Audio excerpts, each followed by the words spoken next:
Okay.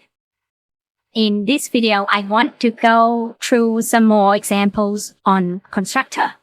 Okay, so first, let's get back to Simple Dice 2. Alright, and here, I want to change my Simple Dice 2 to, well, call Simple Dice 1, but have a default value for the face value. Let's say the default value being 1. So, what I can do is I can write, let's comment this out for now. I can call this with the default value being 1, like that. Alright. Oops, sorry. Okay. So, in this case, I can, in this constructor, I managed to call the constructor that I defined to have 1 argument with that value being 1. Alright, so this can be done. Alright. And let's try to actually run a program. Alright. To test the run of the program here, I will write main inside Simple Dice 2. Alright. And I'll create a dice.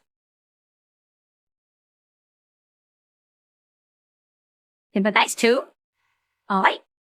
And then I'll just read its face value. System.out.print face value. Right. So this should print 1. Okay.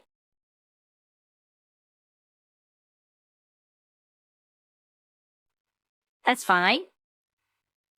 Okay, the thing that I want to show is actually this. Alright, normally, if you don't have a constructor at all,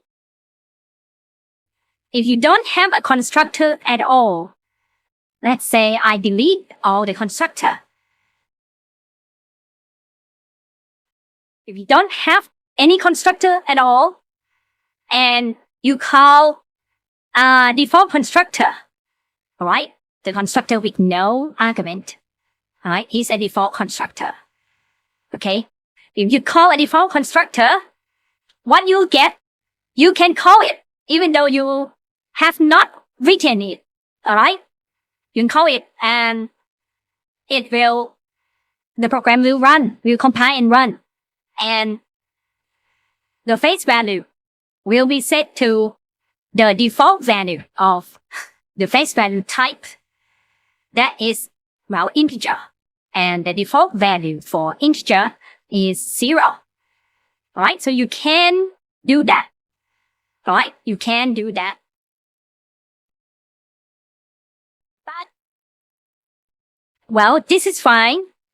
But once you create, let's say, once you create a constructor, let's say I create a constructor with 1 parameter. Alright? When you haven't got any constructor at all, the system provides a default constructor for you. Okay? But once you write a constructor, this default constructor disappears. Alright, so now you can't call it. You just say you need the one with the argument because the version with no argument has gone. Alright, the system will no longer provide the constructor for you. Alright, there'll be no default constructor if you have written a constructor of your own. Alright, so this code no longer works. Alright, so that actually means if you write a constructor at all for your class, you will have to write your own default constructor. That is, you will need a constructor with no parameter. Alright?